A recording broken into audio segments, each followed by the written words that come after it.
الحمد لله رب العالمين والصلاة والسلام على أشرف الأنبياء والمرسلين نبينا محمد وعلى آله وصحبه ومن اقتدى بهديه واستنى بسنته وسار على نهجه إلى يوم الدين. أما بعد، نبی علیہ السلام کی 3 احادیث پر آج غور کرتے ہیں۔ ایک صحیح بخاری کی حدیث ہے، یہ حدیث قدسی ہے، کل عمل ابن آدم یضاعف، ابن آدم کا ہر عمل بڑھایا جاتا ہے، یعنی انسان جو بھی نیکی کرتا ہے اس میں اللہ تعالیٰ کے عدل کا تقاضا یہ ہے کہ اس ایک نیکی کا ایک بدلہ دیا جائے، مگر اللہ رب العزت اپنے بندوں کی نیکیوں کا بڑا قدردان ہے اور اس اجر کو بڑھاتا ہے، یہ اللہ کا فضل ہوتا ہے۔ تو عدل کا معنی ایک نیکی کا ایک بدلہ، اور فضل کا معنی اس کو بڑھانا۔ اللہ تعالیٰ کتنا بڑھاتا ہے؟ الحسنۃ بعشرۃ امثالها الی 700 ضعف، کہ ایک نیکی 10 گنا بڑھ جاتی ہے 700 گنا تک، الی ما شاء اللہ، جہاں تک اللہ چاہے۔ تو یہ معاملہ اس کے فضل کا ہے۔ آپ ایک حج کر کے لوٹتے ہیں اور اللہ اس کو 700 حج بنا دیتا ہے۔ ایک عمرہ آپ نے کیا، 700 عمرے بن گئے۔ ایک درہم خرچ کیا، 700 درہم کا ثواب مل گیا۔ یہ اس کا فضل۔ لیکن یہاں تک بھی معاملہ نیکی کی تحدید کا ہے کہ نیکی محدود ہے، 700 گنا تک محدود ہے۔ گویا فرشتوں کو معلوم ہے کہ کس نیکی کا کتنا اجر لکھنا ہے، لیکن الا الصوم، سوائے روزے کے۔ فیقول اللہ تعالی، اللہ فرماتے ہیں کہ فإنہ لی وأنا أجزی بہ، روزہ میرے لیے ہے اور اس کی جزا میں ہی دوں۔ اس کی جزا فرشتوں کو نہیں بتائی گئی، وہ لامحدود ہے۔ ایک نیکی اگر بڑھتی بھی ہے 700 گنا تک تو وہ محدود نیکی، جس کا اجر فرشتوں کو معلوم۔ الملأ الاعلی، یہ فرشتوں کی سب سے بڑی جماعت ہے، جیسے سینٹ ہوتی، فرشتوں کے سینٹ سمجھ لیجیے، جس کی ڈیوٹی کیا ہے؟ بندوں کے اعمال کا اجر اور اس کا بدلہ لکھنا۔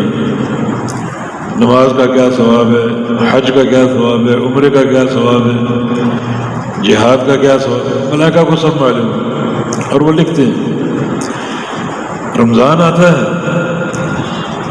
اور بندے روزہ رکھتے ہیں، اب فرشتے اپنے قلم رکھ دیتے ہیں کہ روزے کا ثواب ہمیں معلوم نہیں، کیا اس کا اجر ہے، کیا اس کا ثواب ہے، وہ ہم نہیں جانتے۔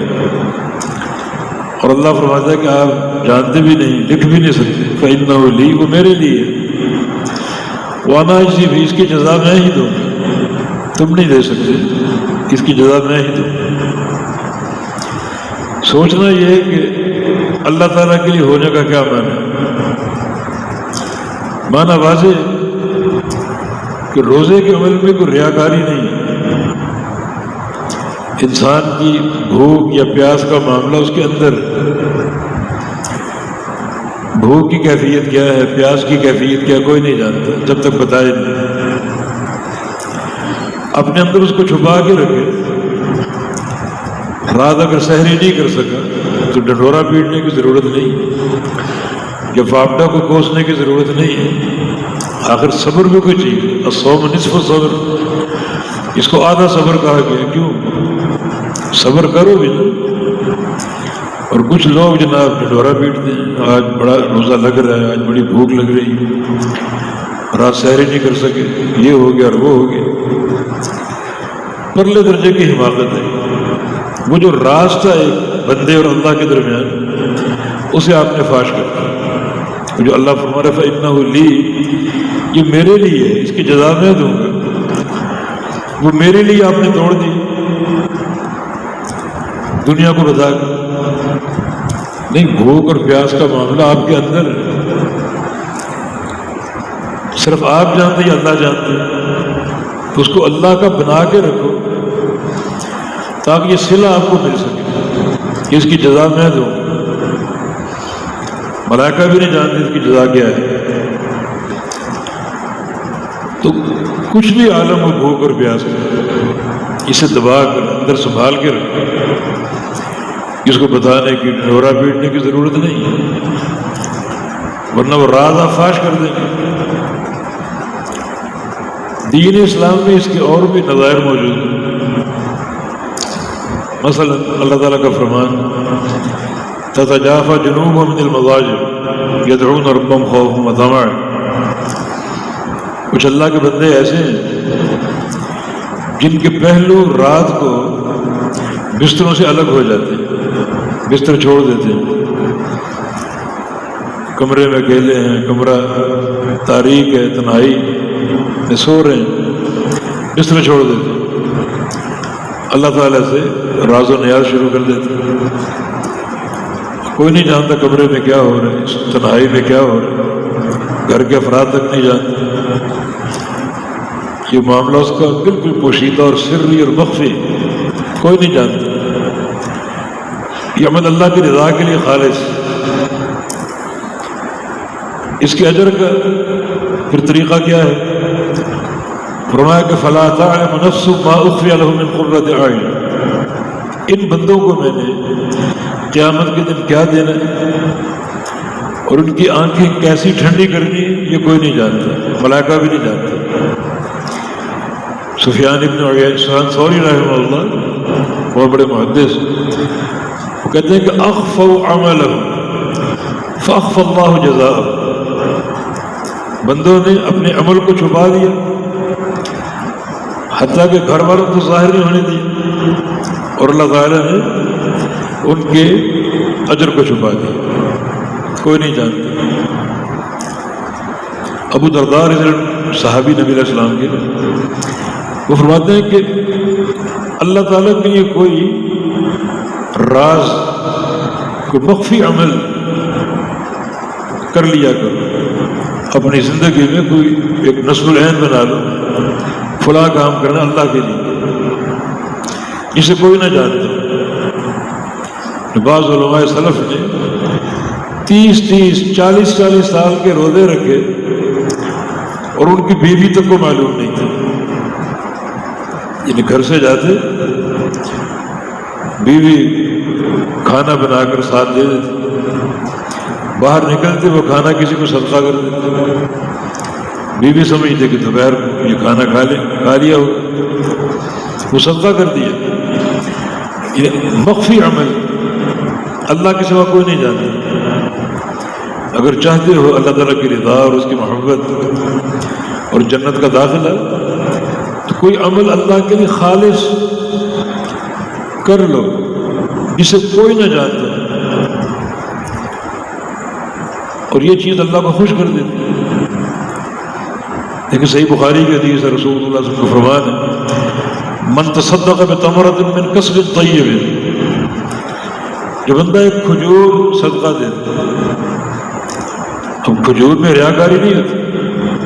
کھجور کا آپ نے کیا دکھلاوا کر، دکھلاوا تو خزانوں کا ہوتا ہے کہ فلاں بندے نے جناب کروڑ روپیہ دے دیا اور حاتم طائی کی قبر پہ لات مار دی. کھجور میں کیا ریاکاری، اللہ تعالیٰ کو دے دی. اللہ اتنا خوش ہے، اس کھجور کے تعلق سے 3 کام کرتے. ایک، اس کو قبول کر لیتے، وہ کھجور قبول کر لیتے. یہ نہیں کہ اس کھجور کی قیمت ہی کیا ہے، کیا اس کا فائدہ. نبی علیہ السلام کے تو منافقین، کوئی بندہ اگر تھوڑا صدقہ لے کر جاتا تو کہتے کہ اللہ تعالیٰ کو اس صدقے کی کیا ضرورت ہے. اور بعض بندے گٹھڑی باندھ کر سر پہ اٹھا کر لے جاتے تو کہتے کہ ریاکار جا رہا، نہ عمل کرنا نہ کرنے دینا. ایک کھجور اللہ تعالیٰ کو دے دی، اللہ نے قبول کر لیا۔